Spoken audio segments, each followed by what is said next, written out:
convaincue, en tout cas pour notre organisation, je peux pas parler en général, mais pour notre organisation, puis je le vois depuis 10 ans, je suis convaincue que c'est la clé du succès, de développer les êtres humains qui font partie de l'organisation.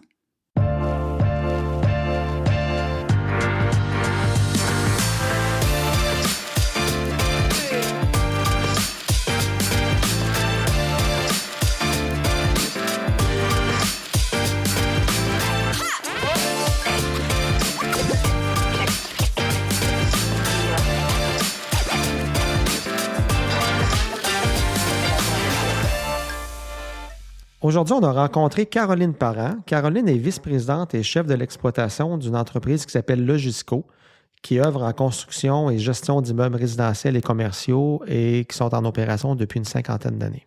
Vous serez en mesure de constater au fil de cet entretien-là l'importance des valeurs dans l'évolution et la croissance d'une entreprise. Ça a été un leitmotiv tout au long de la rencontre. Une très belle rencontre, très motivante, que vous apprécierez tous, j'en suis sûr. Vous écoutez Quotient Humain.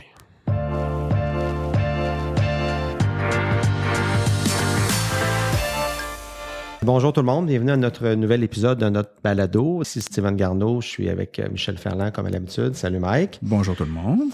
Aujourd'hui, on a la chance de rencontrer Caroline Parent. Salut Caroline. Salut, bonjour Steven, salut Michel. Salut, enchanté. Tu es vice-présidente et chef de l'exploitation de Logisco, qui est une entreprise qui est active ici dans la région de Québec, sur la Rive-Sud aussi, en gestion et construction de résidentiels et commerciales. Oui, on a 4 secteurs d'affaires dans le fond, mais je pourrais peut-être t'en dire plus tout à l'heure. Oui, tout à fait. Mais t'es bien parti, Fait que c'est quand même une entreprise familiale là, qui existe Exact. depuis environ une 50aine d'années. Oui. Fait que, d'abord, merci d'être avec nous. On est super content de te recevoir. On se connaît depuis un certain temps. C'est ça qu'on disait un petit peu tantôt dans la loge de maquillage. En coulisses. On disait qu'on se connaissait depuis un petit bout de temps. On ne s'est pas côtoyé beaucoup dans les 10 dernières années, mais on a fait affaire ensemble à une certaine époque. Dans une autre vie, c'est ça. On commence à dire ça, là. On commence à dire des choses comme ça. Dans une autre vie, on s'est rencontrés. Puis quand on a lancé notre balado, Mike et moi, il y a 6 mois environ, tu es une des premières personnes que j'ai contactées parce que j'avais gardé un bon souvenir de ton côté RH et management. Fait que ça serait intéressant. Fait que ça a pris un petit peu de temps avec qu'on aligne nos agendas, mais bon, toujours est-il que ce matin, on se rencontre. On est super contents, donc merci beaucoup. Puis peut-être pour commencer, je te demanderais peut-être de nous faire justement, je me suis risqué à faire une petite présentation de l'entreprise, mais je te demanderais peut-être toi de nous expliquer un peu cette entreprise familiale-là, ça vient de où, puis qu'est-ce qui t'a amené à y participer? Oui, en fait, Logisco, c'est une entreprise qui a été fondée par mon père.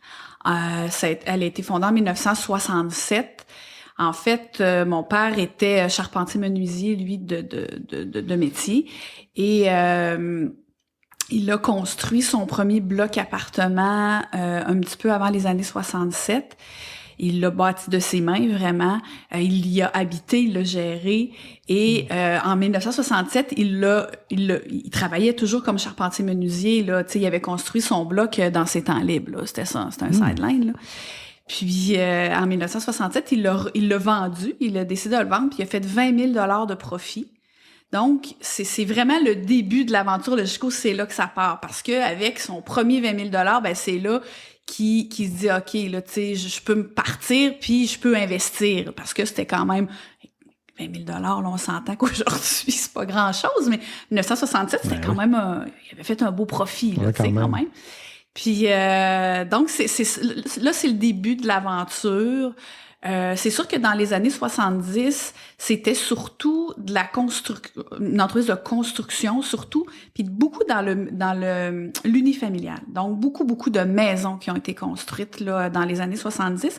C'est plus au tournant des années 80 que l'entreprise a vraiment pris le virage multirésidentiel comme on la connaît aujourd'hui, qui est vraiment le plus gros morceau de l'entreprise. Donc vraiment le multirésidentiel.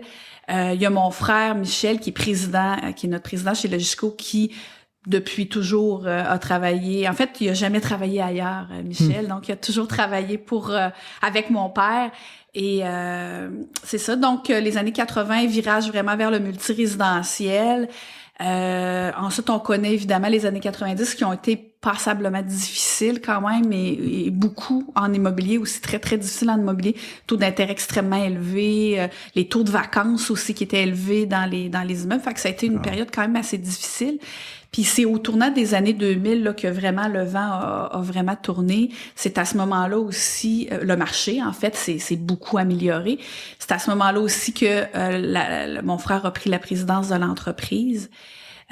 Puis à partir des années 2000, il y a eu quand même une certaine, je dirais, diversification là, des actifs parce qu'on est devenu plus seulement une compagnie de construction, mais surtout un détenteur d'actifs puis un gestionnaire immobilier. C'est vraiment ça qu'on est devenu. Et donc, au tournant des années 2000, donc on avait évidemment le multirésidentiel qui était la base. C'est ajouté des immeubles commerciaux. C'est ajouté plus tard ensuite des résidences pour aînés, puis tout récemment, depuis quelques années, également là, de l'hôtellerie. C'est ça, c'est 5000 appartements, 500 000 pieds carrés de surface commerciale, 3 résidences pour aînés, 2 hôtels, près de 350 employés. On doit être rendu à peut-être 700-800 millions d'actifs sous gestion, certainement, là. Puis tu sais, nous, notre vision, c'est pas de grossir pour grossir non plus. Oui, on est en croissance, puis on a une croissance qui est quand même assez rapide, mais ce qu'il y a derrière cette croissance-là, c'est principalement de relever des défis, puis de donner des défis à nos gens, parce qu'on embauche tellement des gens compétents, tellement des gens incroyables, intelligents, que on veut leur donner des défis, ils veulent relever des défis aussi, ces gens-là. Fait que si on veut garder ces compétences-là incroyables à l'interne, on se doit aussi, on a cette responsabilité-là de leur amener des défis intéressants. Fait que c'est pour, parce que tu sais, demain matin, on pourrait dire on gère ce qu'on a, puis ça s'arrête là. Mais c'est pas dans notre ADN tellement, tu sais. On a le goût de relever des défis puis d'en faire relever aussi à nos gens. On aime ça. C'est le fun. Des fois, on trouve qu'on se complique un peu la vie, mais en fait, quand c'est moins compliqué, c'est moins le fun en général. Ça peut arriver des fois qu'on devient notre pire ennemi dans ces choses-là. Hein, ouais, mais on est une belle équipe, puis on se challenge beaucoup, puis on a nos critères, tu sais, de croissance. Faut avoir du fun. Le jour où on n'a plus de fun, on se l'est dit, tu sais, faut avoir du fun, faut garder notre rentabilité. C'est pas de faire croître un chiffre d'affaires, On veut que la ligne d'en bas suive aussi. Fait que c'est ça. Fait que le Gisco, c'est ça, c'est 50 ans. On a fêté nos 50 ans en 2017, donc un peu plus de 50 ans. Notre père qui est plus là dans l'entreprise, mais quand même qui a encore son bureau au siège social et hors pandémie qui vient quand même à tous les matins au bureau. Parce qu'il aime ça, parce que les gens adorent le voir, vraiment. Il placote, il fait le tour, il va voir les gens un petit peu. Il n'y a plus de dossier comme tel, mais c'est un personnage important, vraiment, dans l'entreprise. C'est un personnage important aussi, puis on va en parler de management, mais parce qu'il est à la base de notre culture d'entreprise puis de nos valeurs. C'est vraiment de lui que ça vient, tout ça. Fait que ce qu'on perpétue aujourd'hui, ça vient vraiment de lui. Fait que il est vrai, il est important à tous les niveaux là, tu sais. Oui, évidemment, on est parti de ce qu'il avait construit, fait que ça c'est extraordinaire. On a eu cette chance-là. Donc il y avait des actifs, il y avait des choses déjà mais en même temps, c'est pas juste ça, c'est aussi c'est le reste, c'est l'intangible, tu sais, que je trouve encore plus important. C'est drôle parce qu'on a eu la discussion dernièrement, puis pour moi le Gisco, c'est avant tout une aventure humaine. Tu sais, je pense que moi, j'ai rejoint mon frère en 2011. J'étais en consultation management dans ce temps-là. Oui, c'est là qu'on s'est connus. J'aidais des entrepreneurs à mieux gérer leur entreprise, tu sais. Puis, à un moment donné, mon frère dit, là, ça serait le fun que ton expertise, on puisse en bénéficier dans l'entreprise familiale. Puis, là, il dit, je veux préparer l'entreprise pour la croissance, j'aurais besoin de quelqu'un comme toi, ça te tente-tu, tu sais, d'embarquer? Puis pour moi, c'était d'abord avant tout une aventure humaine, parce que c'est ça mon expertise, plus que l'immobilier. Mon frère, c'est un passionné d'immobilier, écoute, moi, je trouve qu'il est pas battable, il est incroyable, là, tu sais. Il connaît chaque coin de rue à Québec, là, par cœur, là. C'est incroyable, là. Fait que vous avez chacun vos forces, c'est ça? On a vraiment chacun nos forces, on est complémentaires, mais en même temps, on se ressemble beaucoup, fait qu'il faut faire attention. Il faut bien s'entourer, il faut bien diversifier notre équipe de direction. C'est le fun, tu sais, que, comme tu dis, tu avais un bagage de conseillère en management, puis là, tu t'en vas dans l'entreprise familiale qui est un méchant terrain de jeu, tu sais. Vous êtes quasiment 350 employés, fait que c'est pas juste, entre guillemets, la petite shop du coin avec 2 employés, là. T'as de quoi t'amuser et appliquer ta passion. On était à peu près 60, par exemple. Quand même, fait que, quand je suis arrivée, là, on était à peu près une soixantaine, là. OK. Fait que, on est une bonne croissance depuis 10 ans. On est rendu 350, mais je veux dire, ça... Wow. Ouais, fait que déjà, c'était un beau petit terrain de jeu. Puis je pense pas que j'aurais pu arriver avant. Ben, j'aurais pu, mais j'aurais été les mains vraiment dans les opérations. Puis j'aurais pas nécessairement fait ce qui me passionne, puis ce que j'aime vraiment. Tu sais, moi, je veux dire, j'ai une maîtrise en management, puis c'est ça que j'aime. Qu'est-ce qui pourrait venir qu'à ralentir peut-être votre croissance? Tantôt, tu disais le marché est bon, ça nous aide, mais c'est-tu uniquement le marché? Ça peut être la capacité financière, la capacité d'embauche de personnel? Y a-tu qu'est-ce qui peut venir être un frein à un moment donné à ça? Je pense vraiment que ce serait le marché. C'est le marché. Vraiment que ce serait le marché. On a...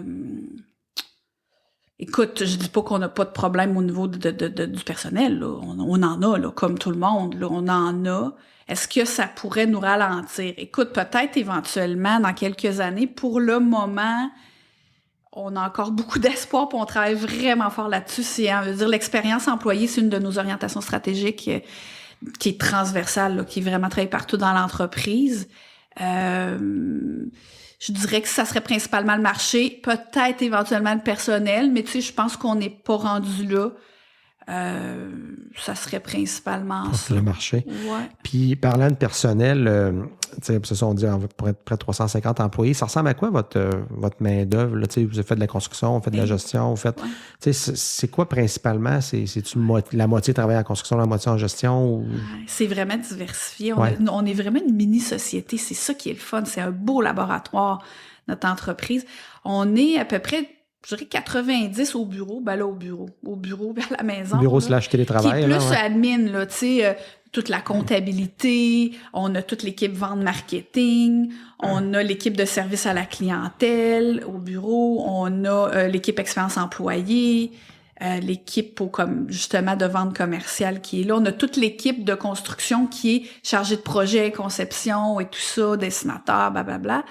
Fait que toutes les gens de bureau, là, tu sais, au bureau, on est peut-être à peu près 90, je dirais. Puis sinon, tout le reste, c'est des gens qui sont à l'extérieur du bureau. Donc, des gens dans nos résidences pour aînés, ça veut dire ça, des gens de cuisine, des plongeurs, des cuisiniers, des gens qui font le service aux tables, des infirmières, des infirmières auxiliaires, des préposés aux bénéficiaires, techniciens en loisirs, hommes d'entretien, bon, tout ce dont on a besoin dans une résidence pour aînés. Même chose dans nos hôtels, donc des préposés aux chambres, préposés au déjeuner, des réceptionnistes, tout ça. On a également toutes nos équipes d'entretien qui sont sur la route, qui en fait entretiennent notre parc immobilier. Donc on a, ça c'est une grosse équipe. Tous les concierges, nos techniciens là, de maintenance, ça doit être une équipe d'une 60aine, certaines personnes. C'est Jean-Philippe, notre directeur de l'entretien là, des immeubles, il y a une équipe d'achat au siège social, j'ai oublié de vous dire nos approvisionnements. Parce que ça relève de Jean-Philippe aussi, c'est pour ça que ça vient de me popper. Et après ça, on a toute l'équipe aussi sur la route aux ventes. Donc, ceux qui vont louer et les espaces commerciaux et les logements, autant dans le multirésidentiel que dans nos résidences pour aînés. On a nos équipes de construction qui sont sur les chantiers aussi. J'en oublie-tu? C'est vraiment varié, c'est vraiment diversifié. C'est une petite société, notre C'est presque étourdissant quand je t'écoute. Là. Tu n'as pas 200 employés de chaque profil. Là. Fait que c'est vraiment, ça ne doit pas être toujours évident à gérer. C'est une sorte de clientèle. C'est que notre clientèle d'employés est très, très diversifiée. Ouais. Fait que ça ajoute au défi, évidemment. Ça ajoute au défi. Mais ça se passe relativement bien. Je suis curieux parce que tu viens naturellement de dire quelque chose qui m'interpelle beaucoup parce que tu dis notre clientèle d'employés. Ouais. Est-ce que c'est dans votre stratégie de l'approcher comme ça? Parce que c'est innovant, ça, là, de parler de vos forces vives comme étant une clientèle. Là. Moi, je trouve ça innovant. Là. J'aimerais ça savoir. Moi, je l'utilise beaucoup, ça, parce que c'est sûr que je viens à la base aussi du marketing, ma formation, bon, après ça, management. Fait que je dirais, moi, je l'utilise beaucoup. Je peux pas dire que c'est si répandu, mais c'est quand même abordé de cette façon-là parce que nous, l'équipe Expérience Employée, puis on a une directrice Expérience Employée, là, je veux dire, du tonnerre, là, elle est incroyable. On a nos personas, là, comme en marketing, là, je veux dire, on a nos personas, évidemment, clients, on a la même affaire pour nos employés parce que l'objectif, c'est de bien comprendre qui ils sont, d'apprendre à les connaître, puis de comprendre c'est quoi leurs besoins, si on veut les combler. Fait que c'est exactement le même, pour moi, c'est le même principe que du marketing. Donc, c'est qui ton client ou c'est qui ton employé, puis qu'est-ce que tu vas faire pour lui si tu veux l'attirer puis si tu veux le fidéliser à long terme. Puis d'ailleurs, on a créé une belle communauté Expérience Employée dans notre entreprise, qui est notre groupe de leaders, là, tous nos leaders gestionnaires chez le Gisco. On s'est créé une communauté, on se voit tous les mois, puis on travaille, on se challenge, puis on se développe à devenir des meilleures personnes puis des meilleurs gestionnaires. Parce qu'on le sait que c'est la clé du succès, tu sais. C'est par là que ça passe. Mais c'est intéressant, puis c'est vrai que, tu sais, on fait souvent un rapprochement entre les clients et les employés. Tu sais, nous, Mike et moi, on a une conférence qu'on appelle l'expérience employé, mais il y en a qui s'appelle l'expérience client, puis c'est quand même pas loin de l'un de l'autre. On parle de marketing avec les clients, on parle de marketing employé aussi. Exact. Mais des fois, c'est un peu des buzzwords aussi, mais je comprends dans ton cas, c'est, tu sais, vous l'appliquez vraiment. Puis c'est vrai que moi, la phrase ma clientèle d'employés, je pense que je l'avais jamais entendu encore. Je trouve ça. Tu sais, vraiment, je sens que c'est vraiment plus intégré encore. Oui, puis je te rassure, la perception qu'on a lorsqu'on entend ça n'est pas une perception de dépersonnalisation, mais bien au contraire. C'est ça, trop commercial, tu comprends qu'est-ce que je veux dire? Absolument. Puis même il faut que je raconte ça, parce que c'est vraiment intéressant. Dans la dernière année, ma directrice Expérience Employée me challengeait parce qu'on avait 3 valeurs, tu sais, nos 3 valeurs de base, tout ça. Qui sont les valeurs? Innovation, travail d'équipe, respect. Respect, innovation, travail d'équipe. Je commence toujours par respect. Respect, innovation, travail d'équipe. Qui sont nos 3 valeurs. Puis elle me disait, oui, ils sont belles, puis c'est vrai, ces valeurs-là, mais elle dit, il y a tellement d'autres affaires qui sont vécues dans l'entreprise qu'on n'a pas mis de mots dessus. Est-ce que tu es ouverte à ce qu'on challenge les valeurs? Tabarouette. Hey, elle m'a ça m'a shaké solide. Es-tu ouverte à ce qu'on challenge les valeurs? Mais finalement, nos 3 valeurs de base sont toujours là, mais on a ajouté des mots. Puis ce qu'on a fait en comité de direction, toute l'équipe de direction, on a travaillé sur, ça serait quoi les mots? Les nouveaux mots forts qui s'ajouteraient à nos 3 valeurs de base, qui sont vécues dans l'entreprise, puis qu'on pense qui sont les bons. Fait qu'on fait l'exercice en équipe de direction, on arrive avec 5 mots supplémentaires, tu sais. Annick, après ça, Annick, ma directrice Expérience Employée, fait un sondage auprès des employés pour voir le même principe. On arrive avec les mêmes mots. Oh. Elle nous amène ça au comité de direction, puis elle dit, voici ce qui a été retenu par les employés. Puis je dis, non, Annick, tu te trompes, c'est les mots qu'on avait travaillés en comité de direction. Fait que dans le fond, tu as proposé les 3 mêmes valeurs, plus 5 nouvelles, c'est ça que tu dis, exact. Dans le fond? Mais on leur a pas proposé, les gens, là. On leur a demandé c'était quoi qui était vécu au quotidien. C'était pas un choix de réponse, Il n'y avait pas de choix de réponse, là. OK. Non, il n'y avait pas de choix de réponse. Réponse libre, c'est arrivé à ce que... Ah ouais. Fait qu'elle nous présente ça, je suis non, tu me niaises. Non. Tu sais, c'est là qu'on s'est rendu compte que c'était ça qui était vécu, puis que c'était fort, parce que les gens étaient capables de les nommer quand même, les mots. Puis, fait que là, on s'est dit, aïe, tu sais, fait que maintenant, ces 5 mots supplémentaires-là, ils sont partout, puis on les fait vivre, puis on en parle souvent, puis à chaque semaine, les gens peuvent, entre autres dans notre petit journal là, hebdomadaire, parler des bons coups en lien avec ces valeurs-là. Tu sais, fait que sont vraiment vécus parce que les gens les ont nommés sans qu'on leur dise là. Ça c'est le fun. Fait que ça a été vraiment extraordinaire cet exercice de valeurs dans la dernière année là. C'est pas une espèce de cohérence organisationnelle. Là. Dans le fond, vous rayonniez avec ces valeurs-là sans le savoir, puis les gens les ont adoptées, puis ils n'étaient même pas écrites. Là. C'est fort. Ça, il n'y a pas de meilleure histoire à raconter à un nouveau candidat, un employé qui s'en vient en disant écoute, ça c'est nos valeurs, puis c'est vrai qu'on les vit. Là. C'est non négociable, pas mal. C'est pas moi qui le dis, là, c'est les employés qui le disent. C'est vrai. Puis ce que je me suis rendu compte au fil des ans, de toute façon, c'est que les gens qui fitaient pas dans les valeurs étaient éjectés ou s'éjectaient eux-mêmes automatiquement. Ça a été même assez qu'à un moment donné, je me suis posé la question de savoir, on est-tu trop hermétique, tu sais, notre culture est tellement forte, c'est trop hermétique notre affaire, est-ce qu'on n'est pas assez ouvert sur autre chose, tu sais, moi ça m'a fait poser beaucoup de questions quand même cette affaire-là, mais je pense sincèrement qu'il y a beaucoup plus d'avantages à une culture forte que d'inconvénients. beaucoup plus d'avantages. Puis quand c'est clair puis que c'est partagé par tout le monde, ben justement, ça mérite d'être clair. Fait que quelqu'un y adhère ou y adhère pas. Puis les gens, ils viennent pour ça. Ils embarquent longtemps ou ils débarquent. Mais c'est certain que vous avez tellement une diversité au niveau des aptitudes des gens que vous embauchez. Vous avez plein de corps de métier. Exact. Fait que votre diversité, vous allez la chercher dans ce qu'ils apportent, dans leur talent. Fait que je pense que c'est une bonne idée d'être moins diversifié, entre guillemets, au niveau des valeurs, parce que vous avez ce tronc commun-là, parce que tout à l'heure, c'est un peu ce qui m'est venu dans la tête quand tu nommais les corps de métier. J'ai dit, mon Dieu, c'est quoi l'encre pour ces gens-là? Parce que t'as des gens qui viennent de tellement de domaines différents. Puis là, ben moi, je le comprends, c'est très clair, parce que vous les asseyez tous sur ces valeurs-là, fait qu'ils se rejoignent. Vraiment, puis l'encre aussi, il y a, oui, les valeurs, la culture, mais c'est aussi, je veux dire, on a quand même tous le même objectif, qu'on soit dans un hôtel, dans une résidence, sur un chantier, on va offrir de la qualité de vie à nos clients. J'aurais une question, si tu permets, parce que je trouve ça super intéressant, mais tu sais, ça peut paraître presque magique, hein? Quelqu'un qui écoute, là, il va se dire, mon Dieu, c'est donc bien clair. C'est très, très clair. Puis je suis convaincu qu'il y a un chemin dans tout ça. Puis je serais curieux de comprendre ça a pris combien de temps avant que vous puissiez arriver avec une vision si claire. T'as raison, tu sais, puis genre, tu sais, je côtoie beaucoup de gens d'affaires aussi, puis je discute avec beaucoup de gens, puis des fois les gens ils se questionnent, puis c'est pas clair, puis ils savent pas trop, puis tout ça. Mais tu sais, ça fait quand même 50 ans que l'entreprise existe. Ouais. Fait que, tu sais, déjà en partant, on s'entend qu'il y avait ça, là, qu'il y avait déjà une bonne base. Puis je te dirais que moi, quand j'ai rejoint mon frère il y a 10 ans,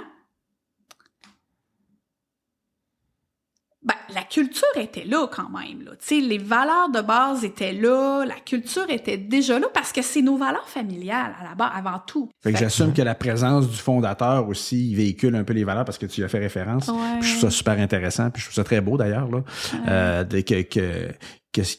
Que sa présence potentiellement fait vivre aussi les valeurs, puis ça a été votre pierre d'assise, en fait, là, hein, tu sais, dans le fond. Vraiment, c'est... Puis encore aujourd'hui, tu sais, il représente... C'est quelqu'un de très, très, très humain. Donc, je pense que c'est sa grande force. C'est quelqu'un de très humain. C'est un aimant, là. Tu sais, c'est un aimant. Ouais. Les gens l'aiment. Il aime les gens, évidemment. Évidemment, ça va dans les deux sens. C'est lui qui nous a montré aussi à faire confiance. Parce que c'est quelqu'un qui fait extrêmement confiance rapidement. Il donne sa confiance dès le départ. Fait que nous, c'est comme ça qu'on a été élevés. Puis je regarde Michel et moi, on est les deux comme ça. On donne notre confiance facilement, rapidement. Puis ça fait que les gens s'engagent. Ça fait que les gens se sentent investis aussi. Mais tu sais, ça, c'était pas calculé, là. C'était pas calculé. Hey, on va donner notre confiance pour que les gens...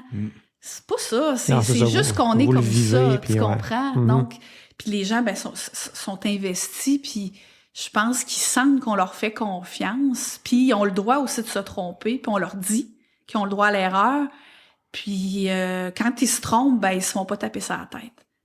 Fait que... puis je me trompe aussi, là. On se trompe tout le monde, là.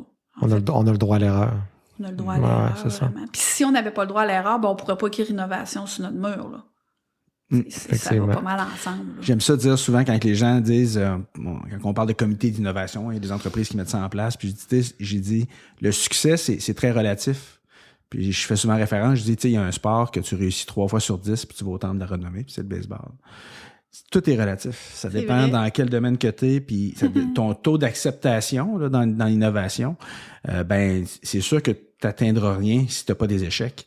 Parce que c'est les échecs qui t'aident à grandir puis à atteindre tes succès. Mais il faut investir au début. Tu sais, au début, notre masse salariale en proportion croissait plus vite que notre chiffre d'affaires et notre rentabilité. Mais on le savait qu'il fallait se donner quelques années pour investir dans les gens. Parce qu'on savait que c'est par là que ça passait, notre croissance. Tu sais. On est une entreprise de services. Oui, on construit, mais je veux dire, on offre des services. Donc, ça nous prenait des gens... fallait bien s'entourer. Donc, on a investi énormément là-dedans. Puis aujourd'hui, ben c'est ce qui fait qu'on est rendu là, c'est les gens.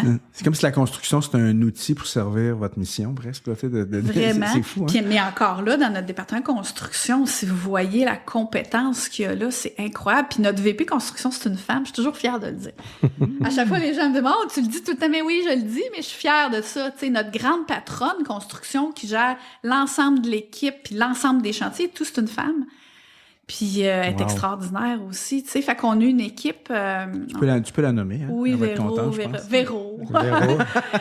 Ça m'a comme marqué la variété des profils que vous avez. Tu sais, vous avez 350 employés, c'est beaucoup, mais en même temps, c'est pas tant que ça pour avoir une aussi grande palette de profils, je trouve. Là. Ouais. Fait que, mettons, en termes de recrutement puis d'attraction, là, y en a-tu justement des profils où c'est plus difficile? Oui. Sûrement.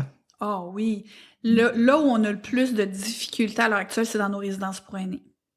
C'est difficile. C'est difficile de recruter en soins. Donc, préposés aux bénéficiaires, infirmières, auxiliaires, infirmières. C'est difficile de recruter en cuisine, en salle à manger. C'est difficile de recruter à l'entretien ménager. Fait que tous les postes, en fait, à peu près en résidence pour aînés sont difficiles à recruter. Puis comment vous vous y prenez pour avoir le monde que vous avez besoin? On s'y prend. Écoute, on fait toutes sortes de choses. On fait du traditionnel, mais on fait beaucoup aussi maintenant de marketing, espace emploi de contenu aussi. On travaille beaucoup avec les médias sociaux. C'est sûr qu'on a mis en place aussi des belles choses une fois que les gens sont arrivés à l'interne. Donc oui, on fait vivre notre culture. Je pense qu'on se démarque beaucoup par la culture, par nos valeurs. Fait que ça, faut mettre ça vraiment en valeur. Également, on a travaillé beaucoup dans les dernières années, énormément, je dirais, notre rémunération. Ça c'est un méga dossier, la rémunération.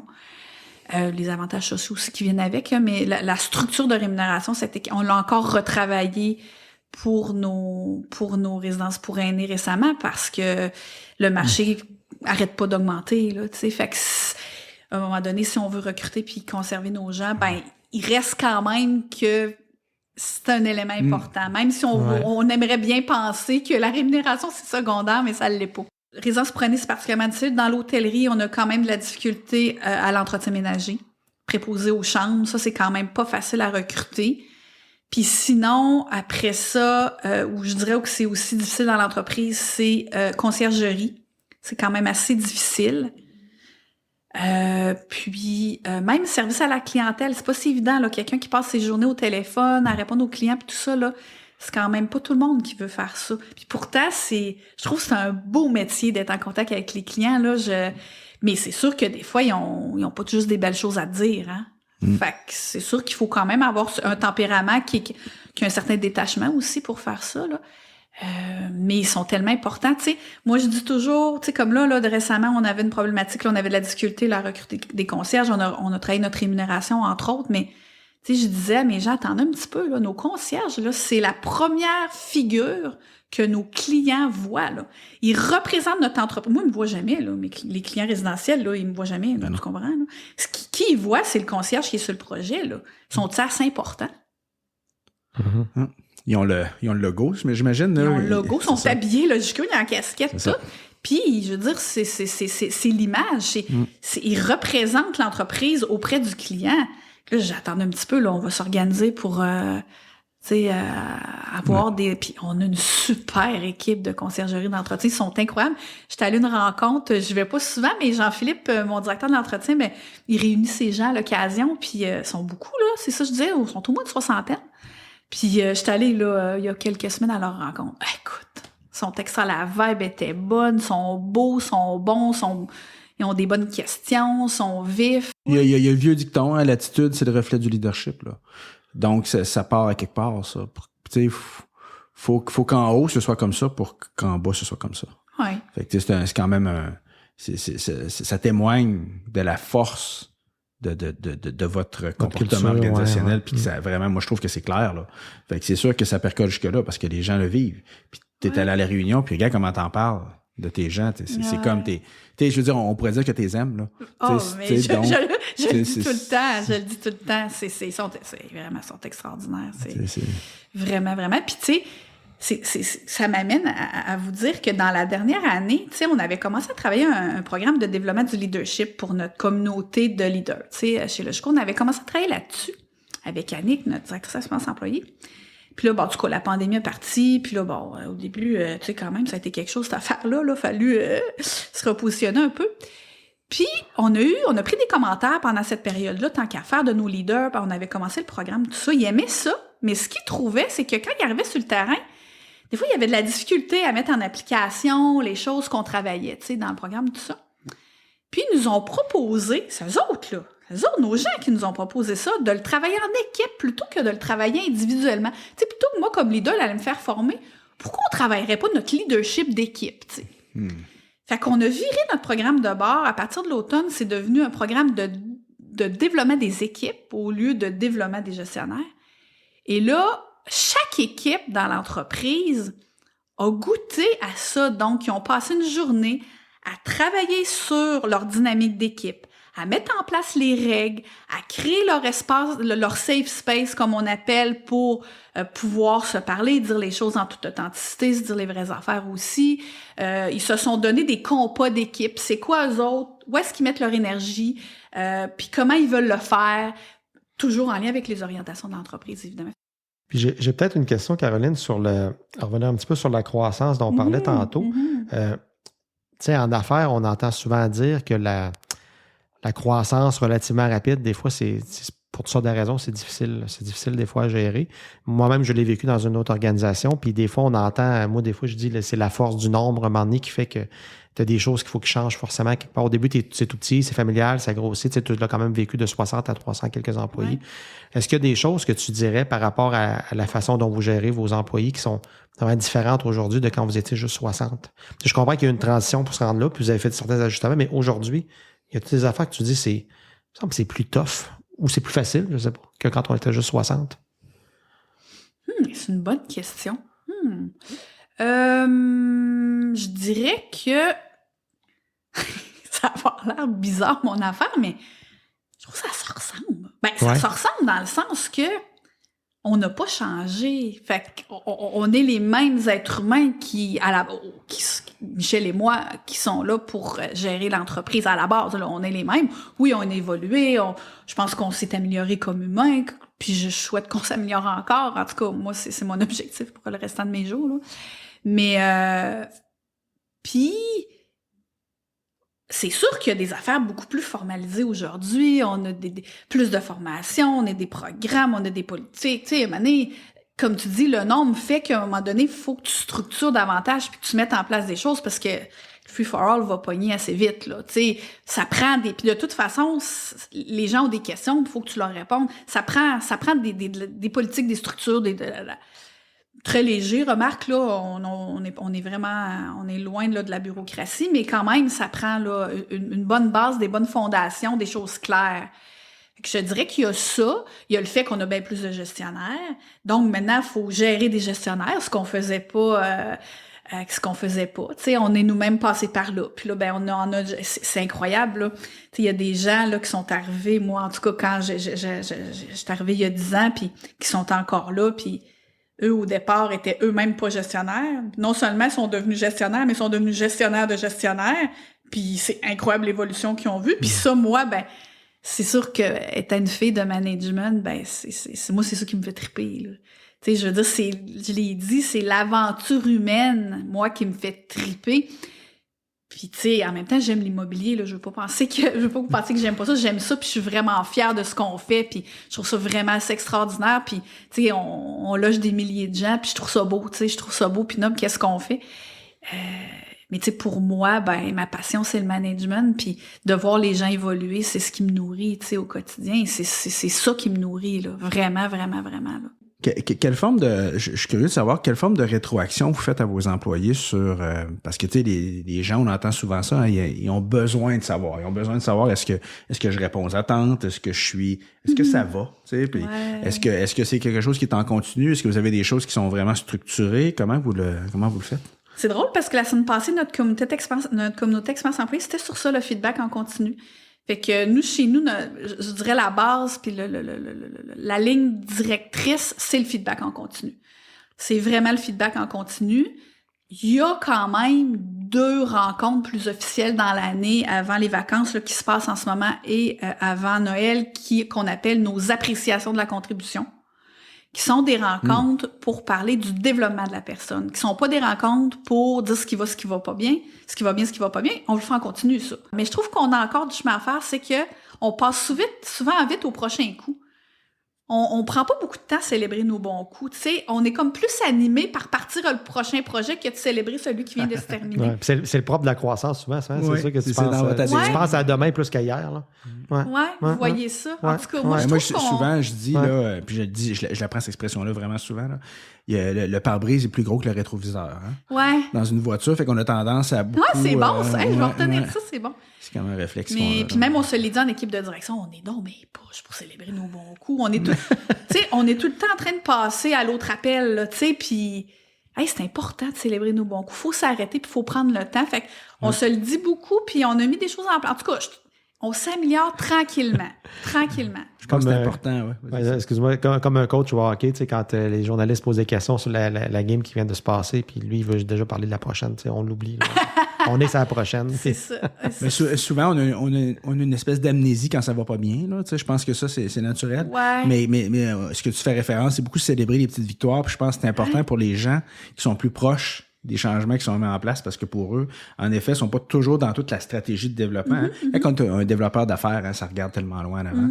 Fait que d'avoir des gens qui nous grandent, entre guillemets, puis qui disent, attends, on vient d'avoir une victoire, ça serait le fun que l'équipe en bénéficie puis en profite. C'est une belle je trouve que c'est une belle conscientisation que vous faites organisationnellement parce que c'est sûr que ce que vous faites, c'est vous dire, on n'est pas tous construits pareil. Donc, on va essayer de célébrer avec les gens qui ont besoin de ces petits succès-là. Oui, tu sais, comme l'équipe, justement, là, de terrain, dans les 2 dernières semaines, ils ont fait des journées pouces verts. Ils se sont tous réunis, une journée, une semaine, une journée, l'autre semaine, même les gestionnaires, puis les chefs d'équipe, tout le monde, puis sont allés faire des blitz de désherbage, si ça, là, pour le terrassement, là, sur nos projets, là. Fait que, puis ils faisaient ça en gang. Pis, écoute, ça a été des journées vraiment wow, là, parce que les clients, d'abord, trouvaient ça wow. Puis eux autres, ils ont eu du fun, puis ils étaient fiers de l'organisation. On a toutes les photos avant-après, là, de ce qu'ils ont fait pendant les 2 journées. C'était extraordinaire.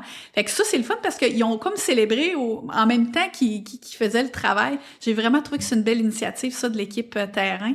Ça a été vraiment, vraiment extraordinaire. Puis là, nos projets sont tous beaux, là. Puis écoute. Oui, puis ce qui est le fun, c'est que c'est vraiment à 360 parce que oui, ça mobilise beaucoup les gens, mais ça mobilise votre clientèle aussi parce qu'ils disent, mon Dieu Seigneur, c'est donc bien le fun. C'est une belle initiative pour eux. Puis c'est le fun hein, quand tu habites dans un endroit puis tu dis, mon Dieu, ils en prennent soin. Puis inconsciemment, c'est sûr qu'inconsciemment, quand on voit qu'ils prennent soin, ils prennent soin de l'argent aussi. C'est comme un lien qu'on fait. Moi, souvent, dans le commerce de détail, je le sens. C'est quand je rentre dans une entreprise, là, je me dis, mon Dieu, c'est bien entretenu ici, c'est droit, puis les gens ont l'air bien. Ça parle en ça. On le sent. Au restaurant aussi. Quand tu as un serveur, tu te dis, mon Dieu, qui aime son emploi, puis c'est le fun. Donc, il est sûrement bien traité. Parce que si ça percoche jusqu'à moi, là, je suis certain qu'en haut, ça se passe. Fait que c'est un super beau geste parce que je suis certain que vos clients l'ont remarqué. Puis, c'est sûr. Ah oui, vraiment. Wow. Tu sais, comme l'année dernière, pendant la pandémie, on a un gros feu. On avait un immeuble qui était pratiquement... il était monté au complet. Les fenêtres étaient dessus toutes. Là. À l'intérieur, il n'y avait pas encore le Digiproc, tout ça, mais même, il était avancé. Puis, perte totale, il est passé au feu. Puis, les équipes l'ont reconstruit en 93 jours, là. Tu sais, ça a été le défi 100 jours. On s'est donné le défi pour ramener parce que en ayant le client en tête de dire, un petit peu, là, c'est que nos clients ils vont s'en aller où en attendant? Puis, tu sais, donc, on a réuni nos sous-traitants dans une salle, on a réuni nos équipes, puis on leur a demandé s'ils avaient le goût d'embarquer dans notre défi 100 jours. Donc, de travailler le soir, de travailler les fins de semaine, d'allonger les heures, de ci, de ça. Puis tout le monde a embarqué, puis il y a 93 jours plus tard, je veux dire, le bloc était reconstruit, puis les clients sont arrivés, tu sais, fait que, mais des défis comme ça, faut célébrer ça. Oui, c'est clair. Puis ça prend du leadership beaucoup pour avoir ce genre de défi-là, hein, tu sais. Dans le fond, vous êtes levé, vous avez dit, on s'en va vers là, qui embarque, mais tu sais, faut que ça soit clair dans ta tête ce que tu veux faire. Ouais. Puis le monde a envie d'embarquer, là. Vous utilisez tu utilises beaucoup cette image-là de défi depuis le début, là, puis j'ai l'impression que ça mobilise beaucoup vos gens. Puis j'avais lu là-dessus beaucoup dans le livre Creating Magic là, de Walt Disney, où il disait que il avait vécu ça pendant les ouragans, où les gens, les employés, le matin, à 4 heures du matin, ils nettoyaient le site pour que les gens puissent avoir leur expérience de magie à Disney malgré l'ouragan qui avait frappé durant la nuit. Ça me fait penser à ça beaucoup. Hein, puis ça a l'air d'être très, très ancré dans votre culture. C'est très naturel quand tu le dis. Hein, c'est défi. Puis tu le dis depuis le début, on fait ça en gang, on se regroupe. Puis je pense que c'est un beau témoignage pour les gens qui écoutent parce que souvent, on se demande comment qu'on fait par moment de... Fait que ça crée comme des projets. Hein, fait que c'est comme cintré. Là, fait que je pense que c'est très mobilisant quand dans le temps, ça prend... C'est ciblé. Fait que, j'aime vraiment cette image-là que vous utilisez. Là. Et je pense qu'on s'est comme on aimait déjà relever des défis, puis on tient ça, c'est héréditaire cette affaire-là. On s'est entouré de gens qui aimaient ça aussi, je pense. Nécessairement, tu sais, naturellement, tu t'entoures aussi de gens qui aiment ça. Fait que là, c'est devenu, en tout cas, c'est un spin cette affaire-là. Hein? Fait que là, à un moment donné, ça fait que tu vas en relever, puis tu vas en relever, puis tu vas en relever. Fait que oui, on parle beaucoup en termes de défis, en termes de projets. Puis même des affaires qui sont moins le fun à relever, c'est un défi pareil. Là. Tu sais, là, actuellement, on travaille le défi de l'emploi, puis le défi c'est tout un défi, là. Il est pas facile, puis on se casse la tête, puis on trouve ça difficile. Puis par moments, mes gestionnaires sont découragés, là. Tu sais, quand il y en a un, là, qui a eu 3 démissions dans sa semaine, là, puis que il y avait 3 entrevues, mais qu'il n'y en a pas un qui s'est présenté, là. Tu sais, t'es ramasses, des fois, à petite cuillère, là, puis c'est difficile. Nos gestionnaires, ce qu'ils vivent, c'est difficile. C'est vraiment difficile. Tu sais, moi, j'ai la chance maintenant d'avoir juste des gestionnaires de haut niveau sous moi, là, fait que, tu sais, des démissions, là, j'en ai à peu près plus, moins, là, tu sais, fait que, mais je m'en souviens quand j'avais des gens qui écriment. Des fois, ça me prenait quelques jours à te gérer, puis à rebondir, puis à me relever de ça. Mais là, ils vivent eux autres, là, que je les comprends vraiment ce qu'ils vivent. Ouais. C'est difficile, puis le marché est encore plus difficile qu'avant. Fait que... Écoute, Caroline, on approche pas mal de la fin de la rencontre déjà. Oui, c'est super le fun. Puis, tu sais, on voit que tu as vraiment une passion, puis une grande expérience en management, vraiment ça paraît, puis je retiens beaucoup le côté humain de la chose en arrière de ça, au-delà de la théorie, puis des livres, puis de la formation, puis tout ça, il y a vraiment l'humain en arrière de ça qui est important. Puis j'aimerais ça te poser la question, je reviens un petit peu sur la croissance, on en a parlé à quelques reprises, mais où c'est que tu vois Logisco dans 5 ans, à partir d'aujourd'hui? Écoute, c'est la croissance qui se poursuit. C'est l'aventure humaine qui s'approfondit. C'est nos gestionnaires qui deviennent des meilleurs gestionnaires. Tu sais, moi, mon rêve ultime, c'est qu'on ait une liste d'attente de gens qui veulent travailler chez nous. Là. Pourquoi pas? Tu sais, je veux dire, tu sais, souvent, on se dit, on va avoir une liste d'attente de clients. Tu sais, c'est le rêve ultime, ça, pour une entreprise, là. Ben, pourquoi pas avoir une liste d'attente d'employés qui ont le goût d'embarquer dans cette aventure-là, tu sais. Pour moi, là, dans 5 ans, c'est vraiment, oui, les constructions se poursuivent, on a de plus en plus de projets, on poursuit notre expansion dans nos lignes d'affaires, mais c'est notre aventure humaine qui s'approfondit pour moi encore plus, encore d'un autre niveau, tu sais. C'est notre expérience employée qui s'enrichit, c'est l'organisation qui s'enrichit de ces humains aussi. C'est plein de nouveaux projets qu'on met en place pour par essai-erreur pour développer nos gens, qui soient heureux, qui soient productifs, puis qui apportent leur pleine contribution à l'organisation. Tu sais, pour moi, c'est ça. C'est de ça que je me nourris. Puis je suis convaincue, en tout cas pour notre organisation, je peux pas parler en général, mais pour notre organisation, puis je le vois depuis 10 ans, je suis convaincue que c'est la clé du succès, de développer les êtres humains qui font partie de l'organisation. Pour moi, il y a pas d'autre, c'est ça. Il n'y a pas de meilleure phrase pour terminer, je pense. J'en ai entendu plusieurs phrases qui pourraient faire office d'introduction. Ça va dur de choisir. Là.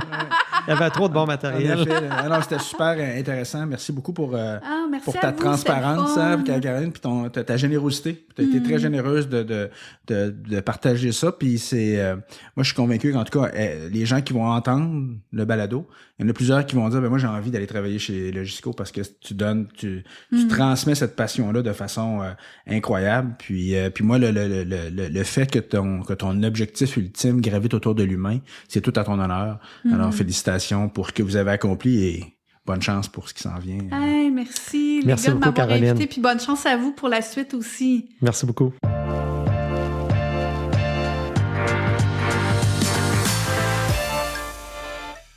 Merci encore à Caroline pour ce beau moment et merci à vous d'être toujours présent avec nous. Pour en savoir davantage sur nos projets, nous vous invitons à visiter garneauferland.ca. Merci beaucoup. À la prochaine.